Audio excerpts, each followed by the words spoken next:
No Ar. Um programa que mostra, divulga e debate o terceiro setor, dando voz à solidariedade e construindo a cidadania.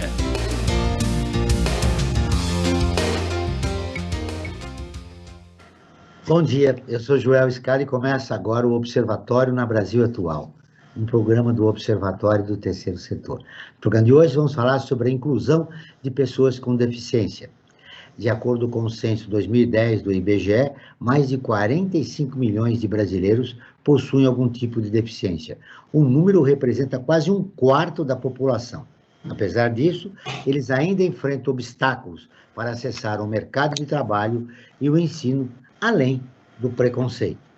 Para conversar sobre o assunto, nós recebemos a Mariana Rosa, que é mulher com deficiência, jornalista, integrante do coletivo feminista Ellen Keller, mãe de uma criança com deficiência, educadora e ativista pelos direitos da pessoa com deficiência. O Luan Pinheiro, que é pesquisador do Instituto Olga Cos. A coapresentação do programa é de Frank Valverde, que também trará os destaques do site do Observatório do Terceiro Setor.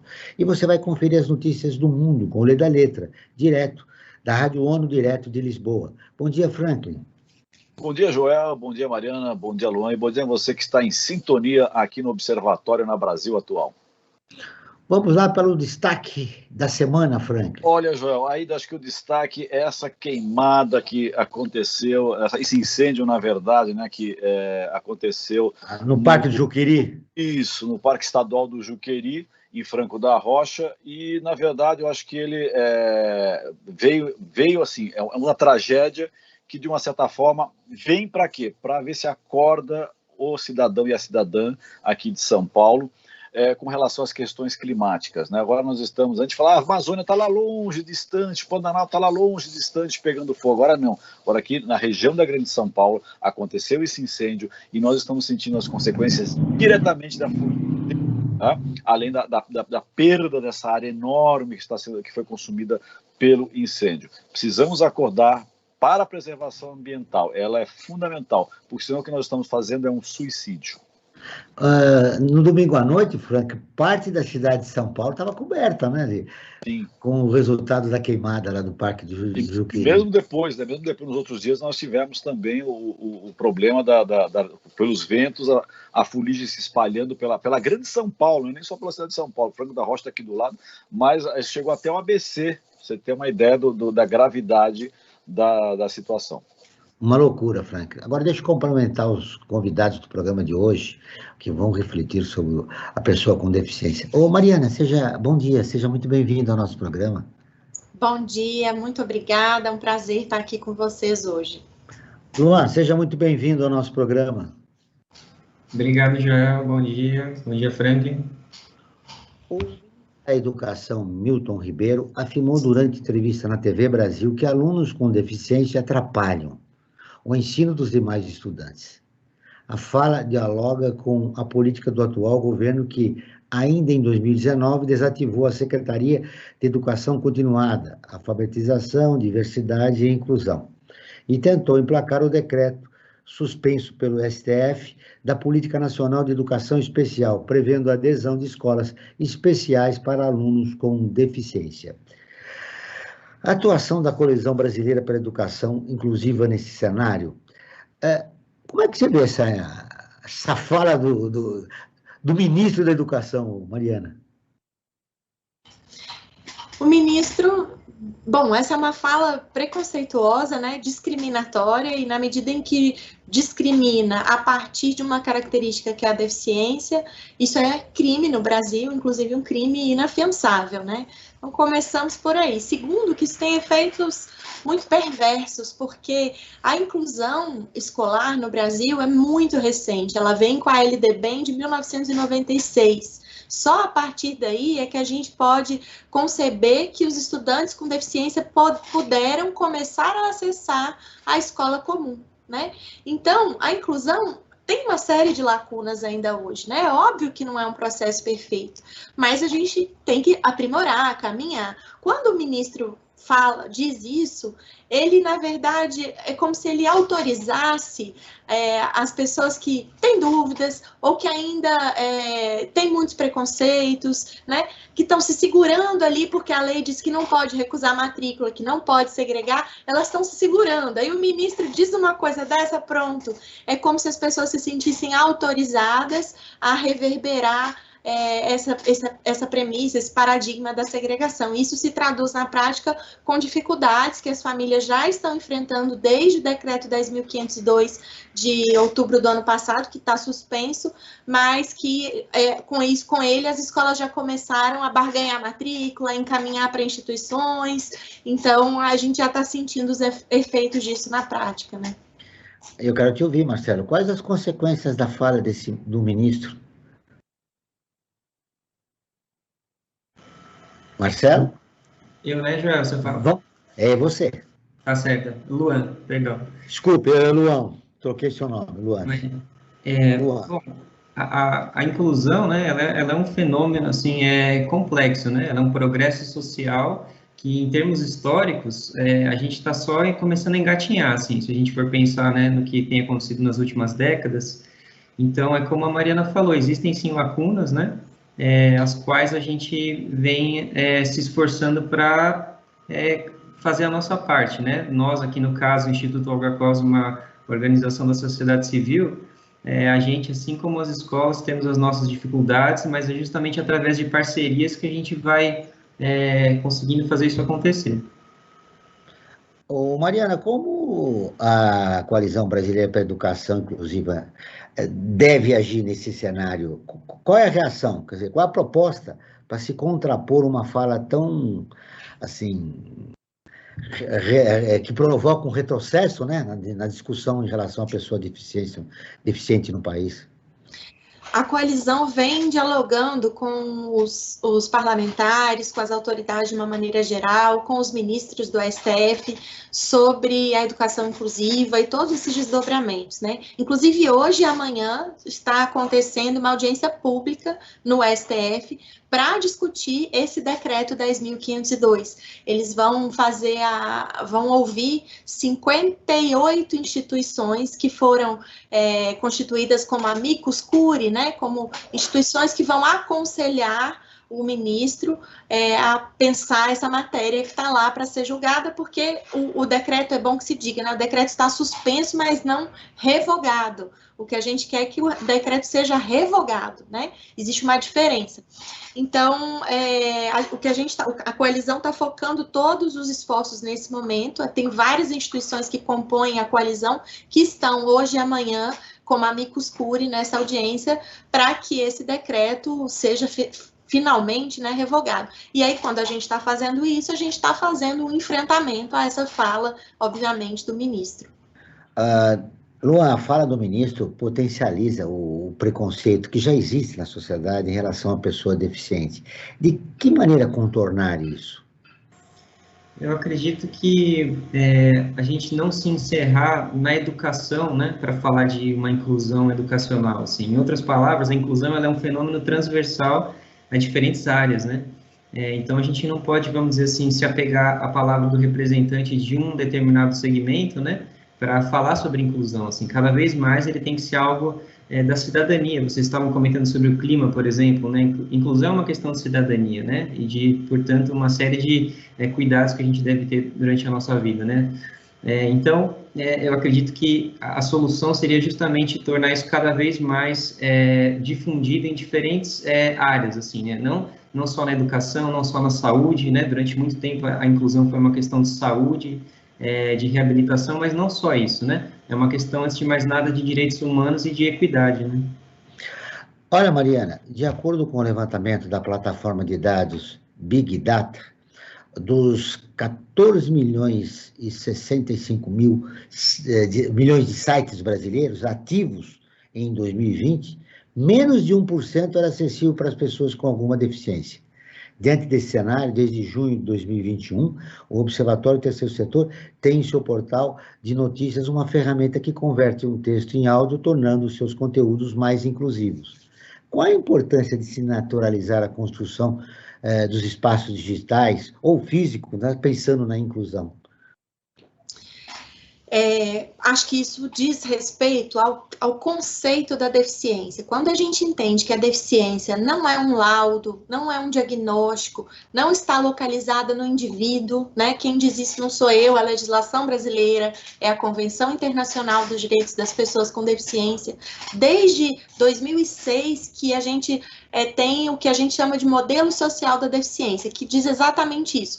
Deficiência não é uma condição individual, deficiência é o que acontece no encontro entre um corpo que tem limitações e um meio, a sociedade, que produz barreiras que impedem que esse corpo, que essa pessoa, possa participar do mundo em igualdade de condições com as demais pessoas. Que barreiras são essas? São várias. Você acabou de dizer uma delas, barreira ao acesso à informação. Se a gente está pensando que todas as pessoas têm os mesmos direitos no mundo, que não tem ninguém com mais valor do que ninguém, né? Que o acesso à informação tem que se dar de forma equânime para todos, os sites, as plataformas digitais e todos os meios de comunicação precisam se comunicar de uma maneira inclusiva, o que significa considerar que existem pessoas que não enxergam, que não ouvem, que precisam de uma linguagem simples, que precisam de libras, que precisam de legendas, e independente, inclusive, das deficiências, né, ou dessas condições que a gente está mencionando, quando a gente parte da perspectiva de acessibilidade, isso beneficia todas as pessoas. Às vezes, naquele momento, você está fazendo uma outra atividade, ao invés de ler a notícia, você pode ouvir, ou você está com uma questão transitória e está com uma dificuldade, tem uma audiodescrição, né? Então, quando a gente pratica acessibilidade, tudo fica melhor para todas as pessoas, né? Com a diferença de que se não houver acessibilidade, no caso das pessoas com deficiência, elas ficam impedidas de participar. Em relação, Luan, às redes sociais, eu já citei, menos de 1% são acessíveis às pessoas com alguma deficiência, né? Como montar políticas públicas e projetos de inclusão, né, das pessoas com deficiência no país? Eu acredito que seria por meio da própria inclusão da pessoa com deficiência na formulação dessas políticas públicas, né? Muitas vezes a pessoa com deficiência, ela não, justamente, não tem acesso, né, a essa participação política, a essa movimentação social, e ela acaba sendo, assim, um pouco mais passiva, no sentido de receber, né, essas propostas, essas políticas, e poucas vezes ela participa, né? Inclusive, o trabalho que a gente está fazendo aqui de pesquisa é justamente esse, desenvolver meios de entrevistar, de se comunicar de uma forma acessível para incluir as pessoas com deficiência. E lembrando que tudo isso que a gente está falando tem sido atualizado, né? Mesmo até hoje, quando a gente fala pessoa com deficiência, parece que não soa correto, né? É o que a Mariana estava falando, na verdade a deficiência ela está muito mais na sociedade, né, do que no indivíduo, na pessoa, né? É justamente uma sociedade que não se adapta, não tem um desenho universal, né, como a gente fala, para poder receber essa pessoa. Nesse trabalho que vocês estão fazendo, Luan, que indicadores vocês estão construindo para chegar a um resultado? Inicialmente, a gente começou com os indicadores de desenvolvimento aqui das oficinas do Instituto Olga Costa, que são programas de artes e esporte, e agora, aos poucos, a gente está expandindo para temas mais amplos e transversais da cidadania, né, no sentido geral. Então, a moradia, acessibilidade arquitetônica na cidade, as questões de atitude, acessibilidade atitudinal, como se diz, né? Então, a gente está cada vez mais agora atingindo indicadores que dizem respeito à vida de todo mundo, na verdade, não só da pessoa com deficiência, né? Lembrando a você, ouvinte, que se tem algum conhecido, um irmão, até mesmo um integrante da sua família com deficiência visual, o Observatório Terceiro Setor tem em seu portal de notícias uma ferramenta que converte texto em áudio, tornando seus conteúdos mais inclusivos. Então, é só entrar na nossa página. Mariana, o que é necessário para a gente... que indicadores você gostaria, que seriam ideais, não que você gostaria, que seriam ideais para nós começarmos a tratar seriamente o problema das pessoas com deficiência no país? Acho que cumprir a legislação, né? O Brasil tem uma legislação muito avançada em relação aos direitos das pessoas com deficiência. No campo da educação, então, a nossa Política Nacional de Educação Especial, na perspectiva da educação inclusiva, ela é referência no mundo inteiro, né? O que falta é vontade política, investimento público, um tempo que a gente precisa para amadurecer a inclusão como um horizonte ético do qual a gente não está disposto a arredar pé, né, como algo que é inegociável. Por que eu estou dizendo isso? Porque, historicamente, a gente tem muito mais experiência em segregar, discriminar e excluir do que em incluir. Né? As pessoas com deficiência, como eu disse, só puderam acessar a escola comum há 30 anos atrás. A gente está falando de uma geração só, né? Antes disso, elas estavam reclusas em ambientes domésticos, ou institucionalizadas, ou iam para manicômios, ou num passado aí não tão distante, eram inclusive mortas, né? Então, é uma mudança cultural, uma mudança de paradigma que leva tempo para se afirmar. Não é a lei que faz isso, mas tampouco sem a lei a gente consegue fazer, né? Então, a gente precisa da legislação para nos dar respaldo, mas a gente precisa, como sociedade, poder conviver, poder estar junto, entendendo que incluir não é uma atitude que uma pessoa, como se ela fosse naturalmente pré-estabelecida, é uma atitude que ela vai ter em relação ao outro. Não é isso, porque isso significaria hierarquizar as vidas, né? Então, eu que estou aqui estabelecido, decido se você pode ou não estar na escola, na política, na rádio, onde for. Isso não existe desde a Declaração Universal de Direitos Humanos, desde a Constituição Federal de 1988, não existe hierarquização das vidas. Todas as vidas importam e todas têm o mesmo valor. Então, se é assim, a gente precisa reivindicar o direito à convivência em todos os espaços. E aí, quando eu digo isso, é só para a gente entender como é importante todas as pessoas entenderem que isso diz respeito a elas. Quando a gente fala de inclusão, a gente não está falando de uma pauta de um grupo específico de pessoas, como se fosse beneficiar só esse grupo. Não, é uma pauta de um marco civilizatório, humanitário. A gente está falando de que nenhum de nós deve abrir mão de conviver com ninguém, né? Então, por isso, todos nós precisamos nos responsabilizar por essa luta. Você falou em uma mudança cultural. Aí me fez voltar ao nosso tema que a gente já abordou na pergunta anterior, a respeito do preconceito. O preconceito existe dentro da própria família. Como se trabalhar isso? Quer dizer, a própria família não tem aquela visão da inclusão, né, do deficiente, né, na sociedade. Ela mesmo, e aí a gente mostra nessa trajetória histórica, que ela escondia, né, seus integrantes que tivessem algum problema com deficiência. Como quebrar esse aspecto, e que é um vetor importante, né, do preconceito da sociedade? Mariana. Comigo ainda? É. Tá bom, é que você está trazendo um ponto que, inclusive, quando a gente pensa nisso, é um perigo, porque hoje, só fazer um parênteses, né, nessas falas aí, tanto em torno do decreto 10.502, quanto do próprio ministro, eles falam do direito de escolha da família. E pensa, se a família tiver o direito de escolher, se ela quer ou não matricular o seu filho numa escola comum, essa família que está inserida nesse mundo, que ainda é preconceituoso, capacitista, com que consciência ela vai fazer essa escolha? Por isso que a gente não pode dizer que a família tem total direito sobre as crianças e adolescentes. Crianças e adolescentes têm seus direitos. Criança tem o direito a acessar a escola comum. A família pode ter o preconceito que for. Ela não tem o direito de negar à criança o acesso à escola comum. Ela não tem o direito de negar à criança o convívio com os pares. Isso não é direito da família. Então, isso é importante, porque é com isso que a gente modifica também os próprios preconceitos. E aí, falando por mim, sabe? E sendo muito honesta, eu, até minha filha completar uns 3 anos de idade, eu achava que ela era uma criança ineducável, que ela não era uma criança de escola. Por quê? Porque eu nunca convivi com crianças como ela na escola, eu não tive colegas de trabalho como ela, por onde eu circulo não tem pessoas como ela, não tinha a menor referência. Então eu falava, gente, ela não é para a escola, onde vai estar a minha filha no mundo? E aos poucos eu fui entendendo, opa, não, ela é da escola, mas a escola precisa se transformar. Há na sociedade um processo de exclusão, né, da criança com deficiência. Exato. Então é isso, a família precisa se atualizar e isso é um processo. Não tem como a gente responsabilizar a família por praticar um preconceito que é estrutural, né? Mas a gente tem os direitos aí para nos assegurar disso.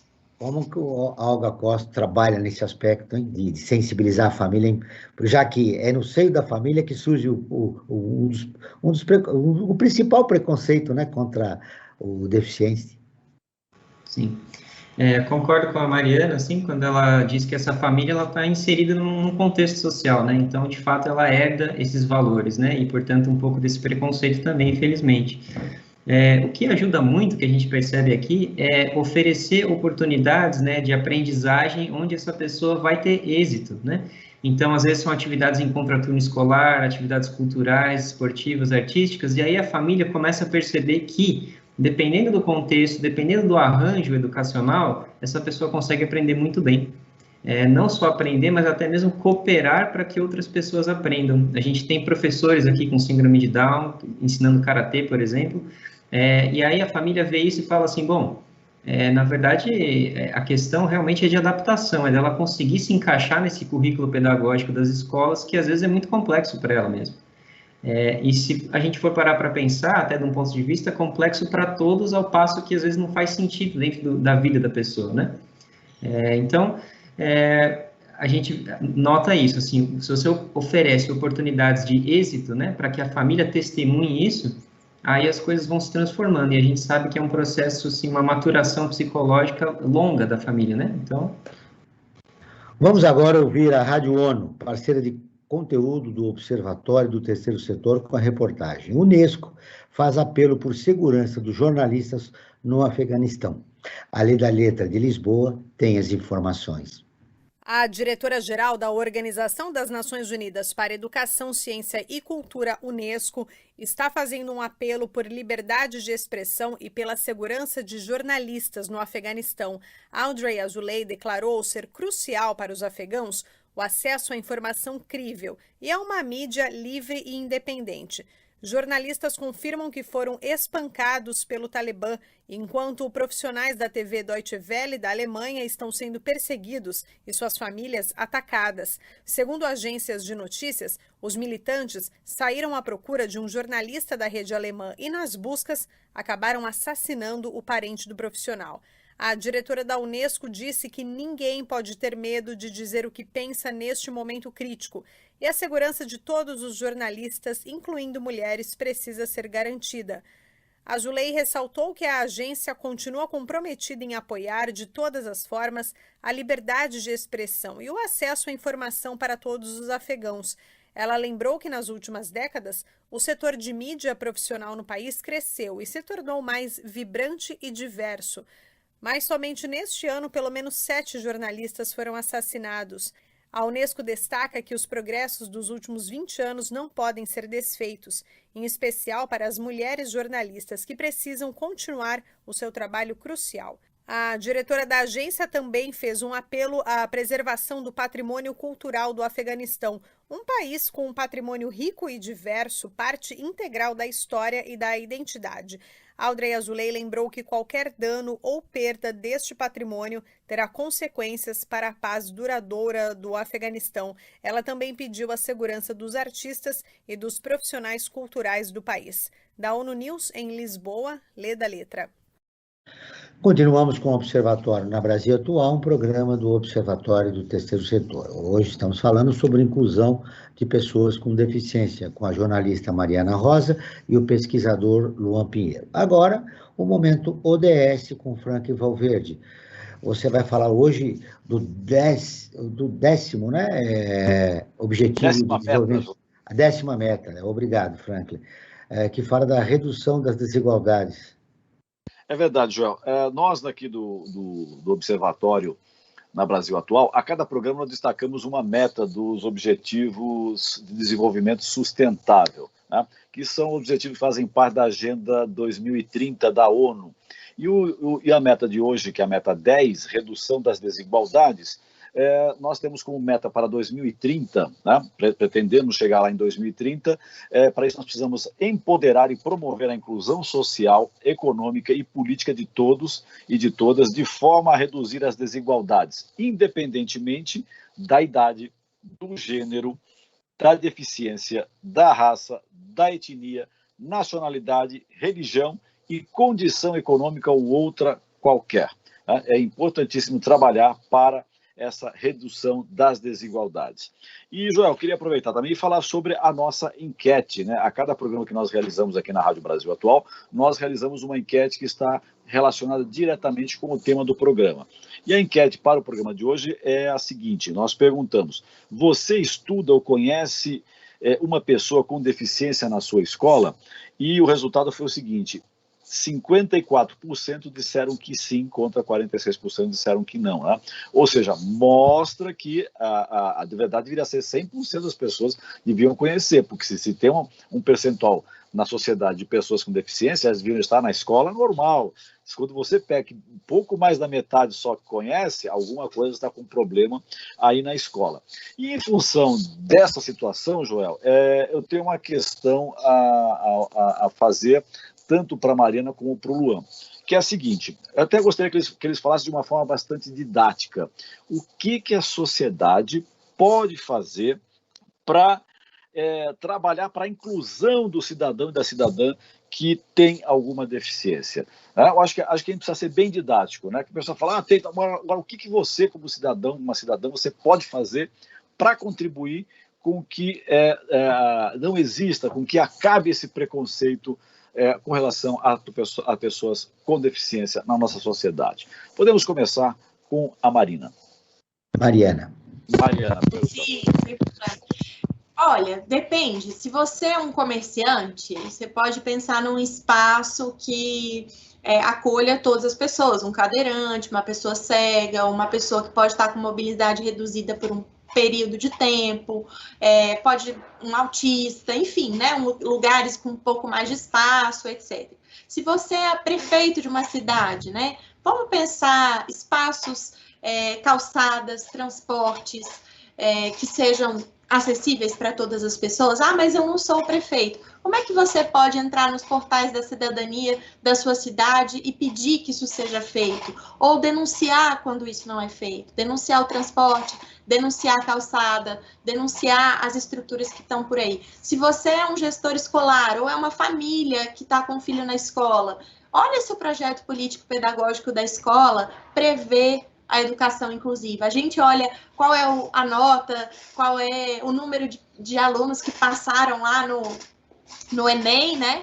Olha qual é a qualidade da escola. A qualidade da escola passa pela educação inclusiva. Pergunta quantos alunos com deficiência tem naquela escola. Se a escola está cuidando de endereçar isso. Se você é um empresário, você está cumprindo a lei de cotas? Você está contratando pessoas com deficiência? Ah, mas não encontra, desculpa, né? Não encontro pessoas com deficiência qualificadas. É óbvio, né? Elas até outro dia não acessavam a escola. Então, o que você está fazendo para melhorar isso, para qualificar essas pessoas? Como é que você está contribuindo nesse sentido? Então, acho que cada pessoa, no seu ambiente, no seu trabalho, né? Naquele universo que ela ocupa, pode garantir que minimamente as condições para a participação das pessoas com deficiência nesse espaço sejam preservadas. A gente começa com o estranhamento. Por que não tem nenhuma pessoa com deficiência aqui? E aí, com esse estranhamento, a gente questiona os responsáveis, pede, diz que é importante, trata bem, trata com naturalidade e a mudança pode ir aos poucos acontecendo. Luan. Eu acredito que, assim, talvez um pouco mais de paciência, assim, falando de uma forma simplificada, né? Às vezes, por exemplo, você está no metrô, né? Naquela pressa, você vê uma pessoa com deficiência, assim, o que ajuda muitas vezes é a gente reduzir um pouco o nosso ritmo, que é sempre tão acelerado, né? Eu acho que também, assim, tem um pouco a ver com a nossa cultura da imagem, né? A gente é muito apegado à estética. A gente olha uma pessoa e acha que sabe alguma coisa sobre ela, sem antes de ter conversado com ela, por exemplo, né? Então, quando a gente fala de uma transformação social dessa, a gente está falando de algo muito grandioso, né? A gente conseguir olhar a pessoa não pelo que ela está aparentando nem demonstrando, mas sim pelas atitudes dela, né? Então, assim, eu acho que envolve essa reeducação, né?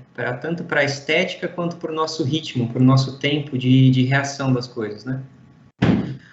Mariana, você deixa dois aspectos importantes que eu queria destacar. Você falou da mobilidade e falou da educação inclusiva.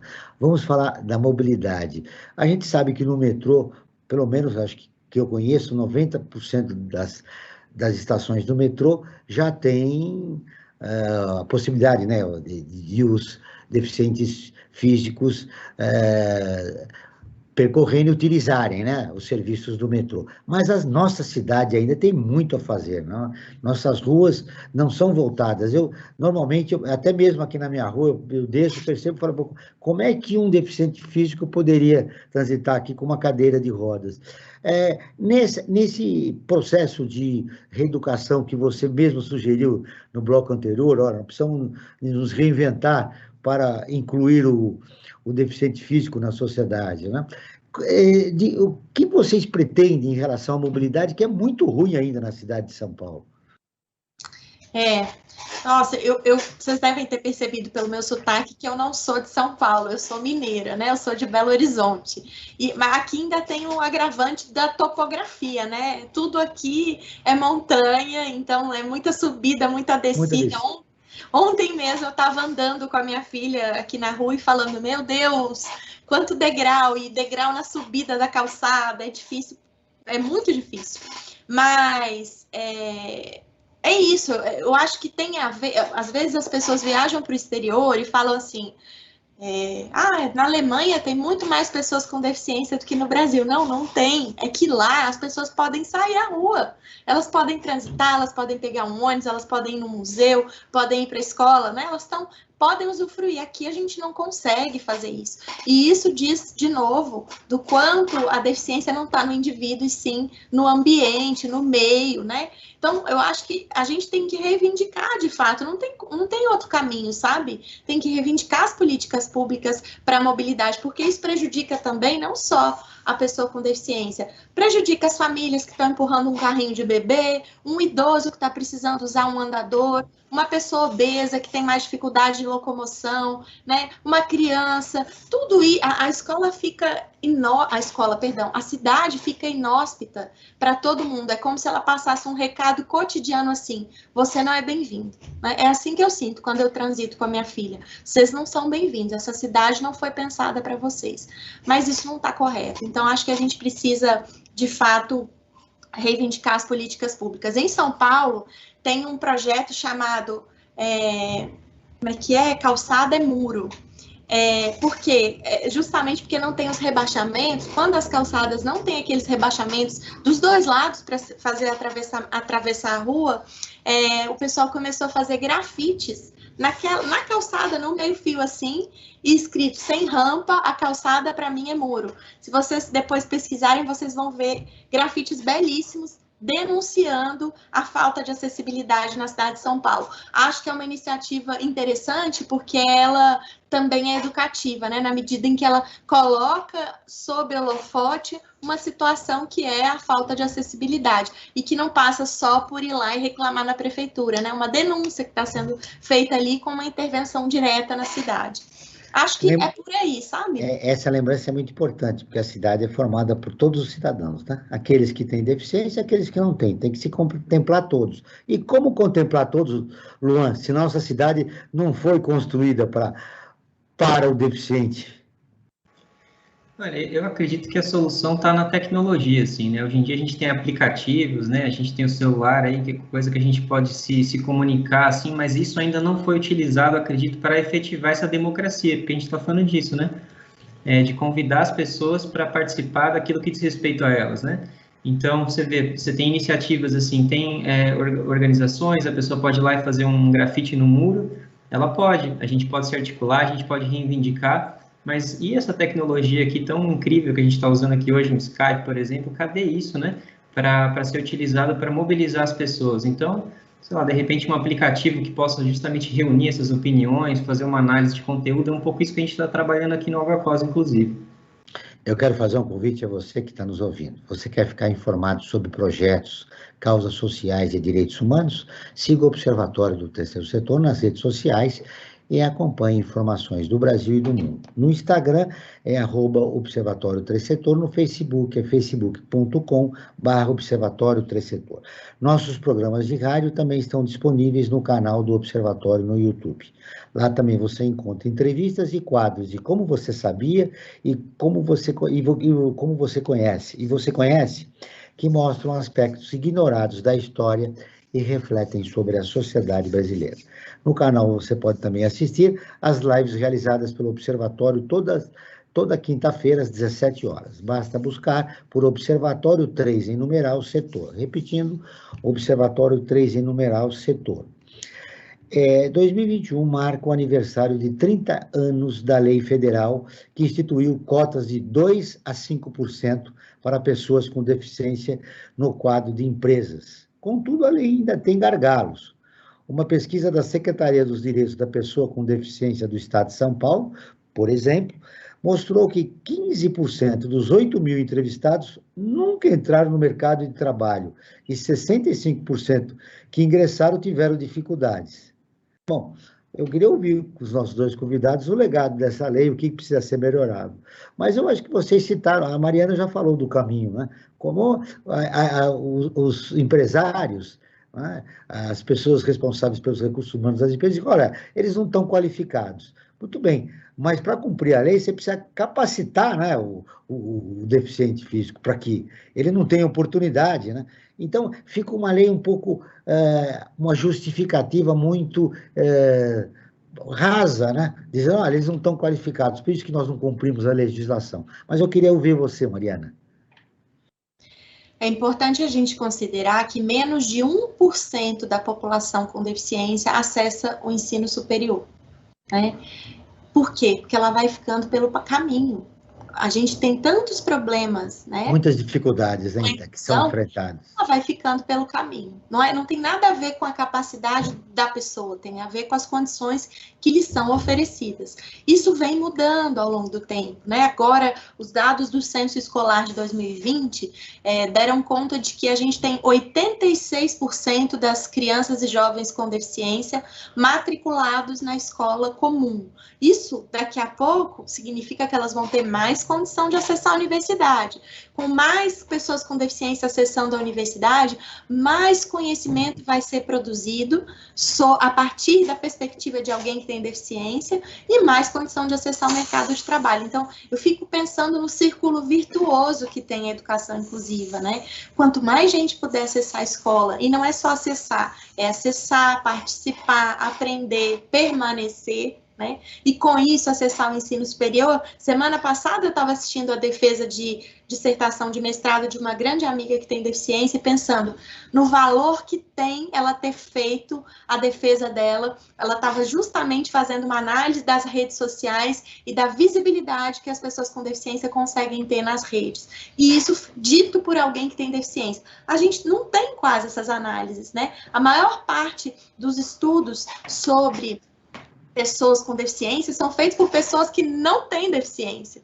Então, é muito importante que essas pessoas estejam nesses espaços, ocupem esses lugares e possam ir aos poucos pressionando para mudar essa realidade. E aí, obviamente, que as empresas vão ter mais mão de obra, né, mais condição de contratação. Mas até lá, contratem, as pessoas estão aí, existe mais gente disponível no mercado, mesmo com esse 1%, existe mais gente disponível no mercado do que gente sendo contratada pelas organizações. E isso costuma ter menos a ver com a qualificação e mais a ver com os preconceitos, né? Então, eu vejo muitas empresas dizendo, vamos contratar, mas tem que ser deficiência leve. O que quer dizer isso? Eu não quero ter trabalho. Eu não quero ter que contratar não quero ter que comprar uma tela maior, não quero ter que investir no elevador, não quero ter que olhar as atividades que essa pessoa vai fazer, então não quero ter trabalho, né? Esse é um ponto importante para a gente considerar. Eu quero te ouvir, Luan. Por exemplo, na educação, para a gente, na busca da igualdade na sociedade de pessoas normais e deficientes, o sistema de cotas poderia ser uma solução? Com certeza, assim, uma solução provisória, talvez, e sempre acompanhada também por aquilo que, por exemplo, a gente estava falando de mercado de trabalho, a gente chama de um emprego apoiado, né? Que é quando a pessoa, ela tem acesso, mas, ao mesmo tempo, ela é amparada por uma série de, vamos dizer assim, cuidados e avaliações, né? Para que essa permanência no trabalho ocorra, assim. Então, é uma formação que envolve os gestores, os CEOs aí, para que eles percebam também a importância de ter um ambiente com diversidade.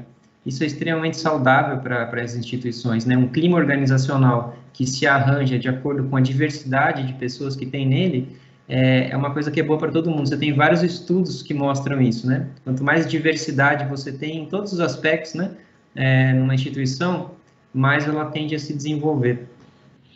Bom, agora vamos ouvir os destaques do site do Observatório do Terceiro Setor. O que você traz essa semana, Franklin? Joel, eu tenho aqui, antes de destacar algumas matérias do Observatório do Terceiro Setor, eu quero convidar todos e a todas a visitarem o nosso site, observatório3setor.org.br, o 3 em numeral. Entre as várias matérias, vou destacar algumas e dar um certo enfoque numa delas.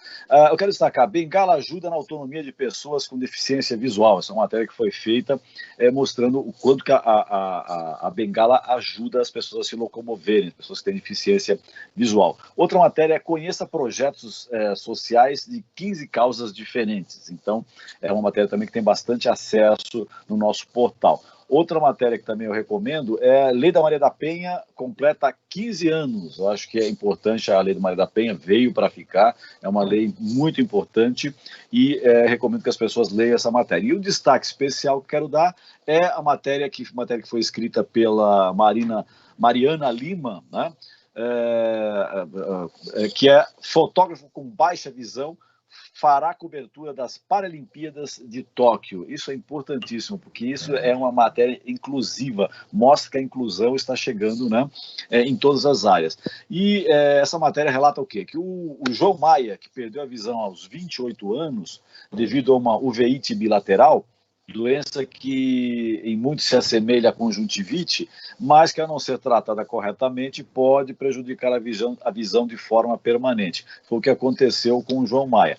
E, apesar da doença, ele seguiu adiante para conseguir realizar o seu sonho de ser um fotógrafo. E ele é lá de Bom Jesus, lá no Piauí, teve o acesso e o apoio da Fundação Dorina Novil, tá? E conseguiu se tratar, enfim, receber um tratamento para isso, e hoje ele é um fotógrafo, e ele vai cobrir os Jogos Paralímpicos lá em Tóquio, como ele fez também quando a Paralimpíada foi no Rio de Janeiro. Então ele já tem um know-how nessa área, é um profissional de baixa visão, mas que vai cobrir como fotógrafo. Acho que isso é uma matéria muito bem-vinda nesse momento que nós estamos vivendo. E eu também alerto o seguinte, Joel, que as nossas matérias todas, né, para esse público, inclusive, ela conta com a ferramenta da audiodescrição. Então, as pessoas que têm deficiência visual podem conhecer e ter acesso ao nosso conteúdo através dessa ferramenta da audiodescrição, Joel. Franklin, já emenda o convite para as pessoas que quiserem contribuir com as organizações que atuam no terceiro setor. Nós temos uma página, não é isso? Perfeito. Nós temos a página, uma ferramenta nova, para melhor dizer, que chama-se Apoio o Terceiro Setor, uma plataforma online de financiamento coletivo para organizações da sociedade civil que tenham projetos em diversas áreas. Como é que a gente faz para conhecer essa ferramenta? Acesse apoie3setor.com.br, o 3 em numeral, apoie3setor.com.br. E aproveitando, já que você me chamou também para falar sobre essa ferramenta, eu quero aproveitar também e falar sobre o Observatório em Movimento, que é uma outra área muito importante dentro do Observatório do Terceiro Setor, que nós estamos ouvindo inúmeros especialistas de várias áreas do conhecimento para saber deles como melhor viver esse momento de pandemia e como viver também depois da pandemia, porque com certeza, passada essa pandemia que nós estamos vivendo, o mundo será diferente. Então é importante saber desses especialistas como melhor viver esse momento de pandemia, Joel. Perfeito, Franklin. Aí estão os convites e as informações do Franklin Valverde, co-apresentador do nosso programa. Mariana, nós estamos caminhando para a última etapa do programa de hoje, mas ainda eu tenho tempo para conversar um pouquinho mais com vocês. Mariana, você fez questão de, na sua apresentação, nós conversamos antes de começar o programa, falou, olha, jornalista, mulher com deficiência, ativista, feminista, e aí eu percebi que você quis registrar que você é uma pessoa deficiente, mas está engajada na sociedade, é uma feminista, trabalha como jornalista, ou seja, é uma ativista de direitos humanos. E aí eu gostaria de te perguntar a respeito da autoestima das pessoas com deficiência. Nós já identificamos, pela sua fala, do Luan, de que existe uma série de dificuldades na nossa sociedade, somadas com preconceito, né, em relação à pessoa com deficiência. A autoestima do deficiente, diante dessa realidade, é muito ruim, né? O Freud tem que ajudar bastante, a Jadivan.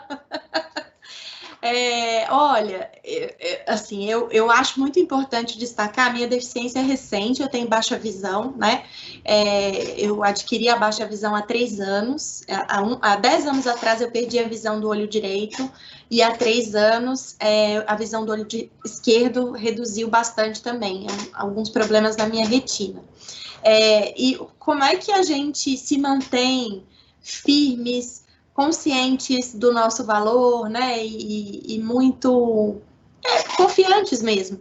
Eu acho que a gente precisa estar em coletivo, por isso a importância, eu queria destacar isso, a importância da minha participação no coletivo feminista Helen Keller, que é um coletivo só de mulheres com deficiência, hoje são mais ou menos 70, somos 70 mulheres de vários lugares do Brasil, com várias características, e a gente tem muitas trocas, né? Tem muitos compartilhamentos, tem muita militância, e isso é muito importante para a gente afirmar a nossa identidade entre os pares, para a gente se identificar, para a gente construir conjuntamente estratégias de enfrentamento desses preconceitos e discriminações. Acho que isso nos ajuda e nos fortalece para que a nossa autoestima fique no lugar, sabe? A gente diz entre a gente, né, entre o movimento das pessoas com deficiência, a gente inclusive se autoriza a falar que a gente é defissa, né, entre aspas, e com um certo apelido aí, eu sou defissa, com orgulho de ser quem somos, porque quando a gente olha para o lado e vê quem são as pessoas que estão junto com a gente nessa, a gente fala, nossa, é muita gente boa, é muita gente engajada, né? E óbvio que não tem só isso, né? Entre as pessoas com deficiência também tem mau caráter, também tem gente ruim, como tem em qualquer grupo. Acho importante também dizer isso, porque senão a gente olha e fala, são uns anjos. Não, gente, tem gente ruim também com deficiência, né? Não são todos uns anjos, assim como nenhum humano é, né? Você não pretende idealizar a figura do deficiente? Não. É só que a sociedade reconheça os seus direitos humanos, né? Exatamente isso. E que a gente possa fazer isso coletivamente. Quero te ouvir, Luan. De que maneira nós melhoramos a autoestima da pessoa com deficiência? Primeiro, garantindo outras condições básicas, assim, né? A Mariana citou o Freud, mas tem outro psicólogo também, o Maslow, né? Da corrente humanista, que tem aquela pirâmide famosa, né? E se a gente for ver lá a autoestima, ela está justamente ali mais elevada, né? Assim, ela é algo que não vem se você não tem outras coisas que estão garantidas, né? O sentimento de pertencer a algo, de amor, de acolhimento, né? Seja na família, seja no seu propósito de trabalho, na sua missão de vida. Se você não tem isso, né? A sua autoestima, ela também não vai se desenvolver do nada. Então, quer dizer, ela é algo que requer, primeiro, uma série de fatores básicos, assim, né? E aí, junto com a autoestima, vem outros desenvolvimentos pessoais também. A sua ausência de preconceitos também é um deles que está lá no topo, né? Mariana, durante o programa, você disse que passeou com a sua filha nas ruas da cidade, perto da sua casa, e se sentiu não bem-vinda. Eu quero dizer que você é muito bem-vinda no nosso programa hoje e sempre, para trazer os aspectos importantes, não só da pessoa com deficiência, mas mostrar essa realidade e para a gente acabar, pelo menos minimizar esse preconceito que a sociedade tem em relação à pessoa deficiente. Muito obrigada, viu? Do que mais importante você gostaria de deixar registrado no programa de hoje, Mariana, que é fundamental que os nossos ouvintes, sejam familiares, sejam pessoas com deficiência, ouçam e, a partir de agora, construam uma outra atitude quando olhar uma pessoa com deficiência? Acho que o mais importante é a gente entender que inclusão não é um favor, não é algo, né, que a gente faz por solidariedade, por assistencialismo, por pena. Inclusão é um direito e um processo de reparação histórica, né? Então, que a gente possa assumir isso como responsabilidade individual e coletiva. Acho que é isso. Eu agradeço muitíssimo o espaço, a conversa. É muito importante a gente poder conversar sobre isso em todos os espaços possíveis. Muito obrigada.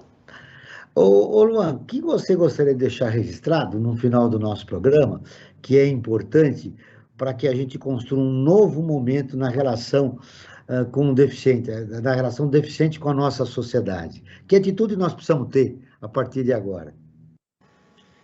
Eu diria que cada vez mais a gente compreender que viver em diversidade, né, seja uma diversidade de etnia, de culturas, de condições genéticas, como é o caso da deficiência, seja o que for, essa diversidade ela é saudável.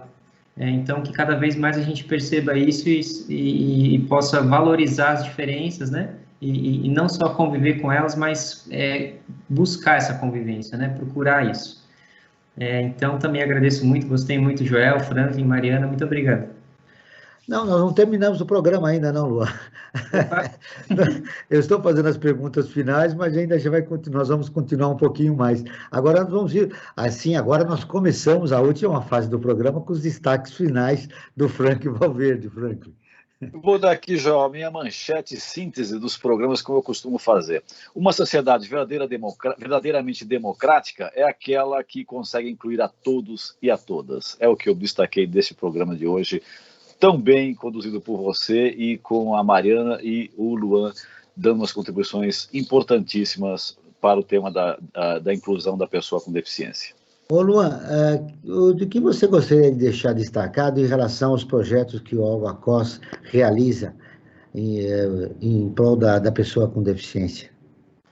Eu peço para vocês entrarem no site, assim, quem tiver interesse, institutoolgacos.org.br. A gente tem projetos de artes, esportes, pesquisa, né? A gente está agora com um projeto de um índice nacional de inclusão, então a gente vai começar uma pesquisa bem ampla, né, em diferentes municípios, diferentes estados, para a gente poder justamente entrar nesse quesito assim, mais particular e mais pessoal e regional também de cada situação, cada pessoa, sempre tentando cada vez mais convidar as pessoas para participarem daquilo que diz respeito a elas. É um pouco daquele lema, nada sobre nós sem nós, né? Muito difundido a partir da Declaração de Vancouver e tal. Então, a gente tá buscando muito isso, assim, o Olga Costa está focado nesse índice de inclusão, e temos os projetos aqui em São Paulo, para quem conhecer, quem tiver alguma deficiência, quiser participar, todo mundo bem-vindo. Mariana, o Luan falou de uma pesquisa, me ocorreu te perguntar, durante a pandemia, as crianças, os adolescentes e as mulheres foram mais impactadas, né? As mulheres, inclusive, a agressão contra as mulheres aumentou muito durante a pandemia. Em relação ao deficiente, quem tem mais dificuldade para se adaptar, para viver em sociedade, o homem ou a mulher? Nossa, não sei te dizer isso, mas eu acho que se a gente pensar na perspectiva interseccional, né? Pensar como essas opressões vão se somando, não exatamente se somando, mas se complementando, imagino que a mulher sofra mais, né? Por ser mulher com deficiência. Se for uma mulher negra, mais ainda, né? E assim sucessivamente. No trabalho da Olga Cos, que vocês realizam, Luan, vocês constataram isso também? Que as mulheres são mais impactadas pelo problema que elas têm em relação à deficiência? Sim, infelizmente, a gente, que nem eu falei, assim, em relação a direitos humanos, a gente está engatinhando ainda em muitos aspectos, né? Historicamente, é um processo, assim, muito recente, né? Em todos os âmbitos, né? Questão de tudo, etnia, gênero, as deficiências. Então, a gente está num momento realmente, assim, de...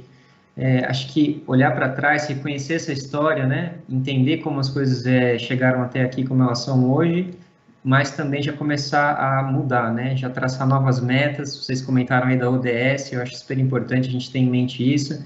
Inclusive, analisar também a metodologia de cada meta, cada indicador que compõe essas metas, né? E cada vez mais propor a participação das pessoas, né? Para que seja um processo democrático. Mariana, você falou do coletivo feminista, o Ellen Keller, né? Que você participa com mais de 70 mulheres. Nesse finalzinho, se você quiser fazer uma chamada para as mulheres que são deficientes de todo o Brasil, né, que se sentem isoladas e que querem compartilhar sua experiência, suas dificuldades que estão enfrentando para se adaptarem à sociedade, fique à vontade para convidá-las.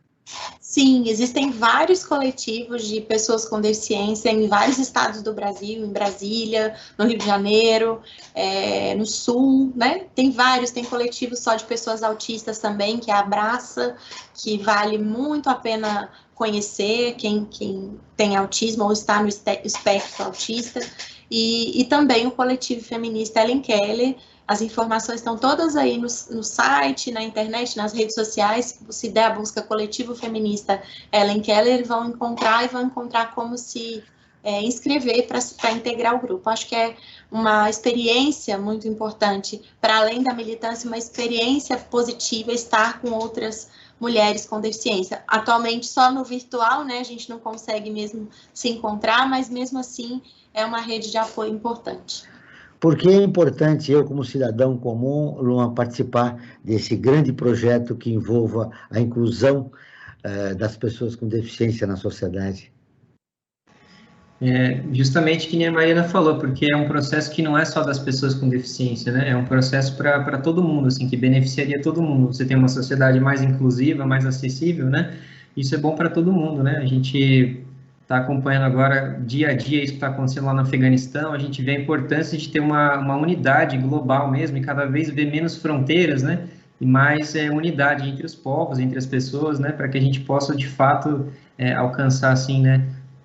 Um senso de unidade maior, né? Senso de unidade. Em uma palavra, o que você diria para a sociedade, o que é preciso ser feito em relação à pessoa com deficiência? É algo que a gente não pode pedir, assim, mas seria uma disponibilidade, eu acho, talvez, né? Um interesse de estar envolvido em questões que vão além de si mesmo e além da própria família. Às vezes não tem ninguém com deficiência, então você se sente fora desse progresso social, mas na verdade acho que cada vez mais é se sentir parte, assim, né? E aí vai a evolução de cada um, assim, e a participação, né? Uhum. Mariana, para a gente fechar nossa entrevista, agora sim, nós vivemos um momento grave no país, de retrocesso. Diante dessa realidade, você que luta em prol da pessoa com deficiência, qual é o seu maior medo? Que esse retrocesso se instale a ponto da gente não conseguir reverter no curto prazo, né? Foram muitos anos para a gente chegar com as conquistas que a gente tem hoje, que precisam ser aprimoradas, e ver isso ser destruído é muito aflitivo. Meu medo no campo coletivo é esse. Meu medo no campo individual é que minha filha não possa frequentar a escola, né? O Observatório na Brasil Atual está terminando. Agradeço a presença de Mariana Rosa, mulher com deficiência, jornalista, integrante do coletivo feminista Ellen Keller, mãe de uma criança com deficiência, educadora e ativista pelos direitos das pessoas com deficiência. A Luan Pinheiro, pesquisador do Instituto Olga Cos. Esse programa foi produzido pela equipe do Observatório do Terceiro Setor. Na próxima terça-feira, às 9 horas, acompanhe nosso programa Brasil Cidadão, sempre com assuntos importantes da atualidade. E ficamos por aqui, sempre na luta por uma sociedade mais justa, solidária, sustentável e tolerante. Até o próximo programa.